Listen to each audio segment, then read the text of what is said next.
We have 4 core mash bills that we do here at Ironroot when it comes to bourbons or corn whiskeys, and they're going to be, each one's going to feature a different flavoring grain. So for us, when we were starting out, we kind of fell in love with these heirloom varietals. I think for us, going back and coming back from that French brandy tradition, that they have very specific grapes that they use to create a very certain flavor profile. And for us, it was really confusing about why we didn't really see that in discussions about whiskey. It was, we just use corn. And it's like, well, there's thousands of species of corn.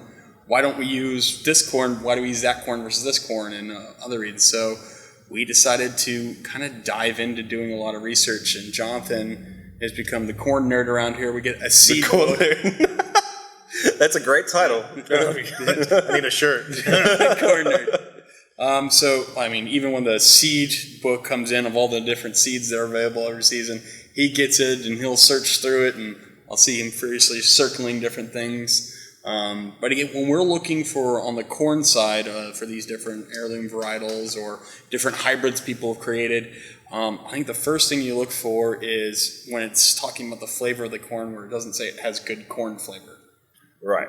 I mean, you can get good corn flavor anywhere. So if it has some sort of other note to it. Oh, I see what you mean. Yeah. Something that tastes like corn is boring. Right. You're looking for something extra than that, something else that it can bring to the party. Yeah, generally when it says it's got good corn flavor, they talk about more like if you're going to eat like buttered corn off the cob. Right. Is kind of what they're functioning as. So it's we like to look at it more as, is there another tasting note? Is there something, if it says it's got kind of dark fruit notes to it or something like that, that's the one I'm circling furiously in the corner. So it also seems like, I think kind of the same as Scotch or Irish whiskey, that for so long all anyone cared about was efficiency, right? Mm. More sugar, faster mash times, all of that sort of thing. And you guys have basically just thrown that out the window, or you care about that, but what you really care about is the flavor. Efficiency is not our middle name. Right. It's in there somewhere. It's in there somewhere, but not the middle. So we a lot of times, so in the U.S., what has happened to corn is they've been looking at the efficiency of it, but we also have the ethanol fuel industry here. Right. Okay. So and a lot of things that have been hybridized or you get genetically modified, there's a goal in mind. They're trying to produce more alcohol with it. Yep. And so which makes sense, right? I mean, if you're going to be using it for fuel, that makes sense. But a lot of times what happens is they're boosting up the carbohydrate content of that corn, and normally at the sacrifice of the protein of that corn. Right. So they so what we started doing is we started looking back for things that were kind of minimally hybridized, or a lot of the kind of the non-GMO stuff. Right. That we can get here locally. So the yellow dent that we use from our local area, it accounts for about 95% of our grain usage. Which is this guy here, right? Yeah, looks like that guy. Yeah. And is this non-GMO as well? Yes. Now, you want to taste it so you can tell the difference? Let's just put a stick in the sand here and say that you guys aren't raging hippies. No. Right. That's not why you're choosing non-GMO. Correct. No, I'm after the amino acids in there. Right. So it's that this hasn't been messed with to create fuel or some other goal that you don't care about. Mm-hmm. It's just a better product for what you want to make. Right.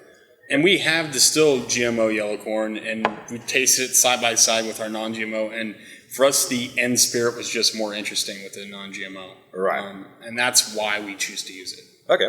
So if that's about 95%, you've got 5% something else going in there. And as I understand it, you're picking normally one other main component to go into each of those mash bills, right? Exactly. So we like to look at it as, this is Texas, right? So we look as that yellow dent as the steak.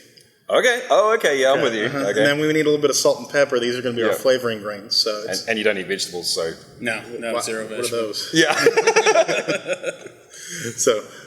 But basically, we will use these other flavoring grains, whether it be another type of corn, could be some rye. We will use those as a flavoring component to the mash bill. So, a little bit of rye right here that's grown just north of here up in Oklahoma. This was I believe this is the Renza Bruzi. Memory serves correct. Elbon. Oh, it's Elbon? No, that one's Prosecco. Prosecco, thank you. Prosecco. Elbon's what we're using now. That's fascinating to me that you get away with using that lower percent to create a difference between these things. And is that just because they have to be quite potent, right? They're like a very, very potent. Right. And I think some of them are more potent than others. So the flint corn, the orange one over there, that stuff is super potent. Okay. Yeah. So. And it's probably the most unique of the white dogs that we create here. The fact that it's almost got like this mushroom earthiness mixed with like dark chocolate notes and then spice. It's really, really interesting. It actually has almost cayenne pepper heat. Oh, wow. Off the still, and it's not from the alcohol side of it. It's definitely from the grain side. Wow. And heading towards kind of mushroomy umami-ness. Exactly. So it's kind of a savory. So one of the things I do other than distill is sometimes I'll dry age meat. Okay. So that's the only thing that I know to compare it to is when you go to cut off the dry meat off the primal. That smell that you get there is present in that. Almost heading towards like a prosciutto or... Yeah. Oh, yum. Okay. So for this whiskey here, you went with the purple corn, right? Which is this one? No, this one. That one right there.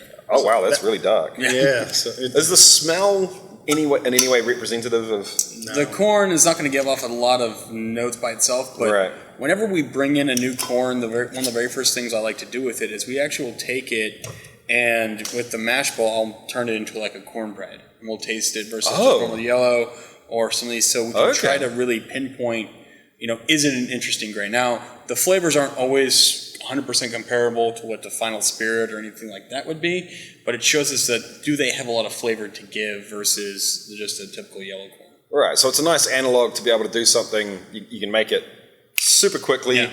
You get an answer now, because let's face it, distilling is one of those things that you don't know if you screwed up for years sometimes, right? And, I've been doing this for, 2.5 years or something, so I still don't know if I've screwed up. That gives you an analog to get some sort of information now and decide whether or not it's moving forward with. Exactly, 100%. Awesome.